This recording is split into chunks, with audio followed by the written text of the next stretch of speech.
সম্প্রতি এয়ার ইন্ডিয়ার Dreamliner crash হওয়ার পর যেন পুরো বিশ্ববাসীকে ভাবিয়ে তুলল।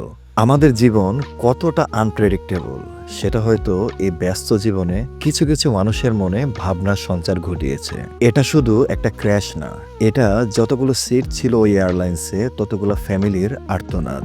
জানি না কেন যেন কোনো এক অজানা কারণে এই প্রথম আমার ফ্লাইটে চড়তেও ভয় লাগছে।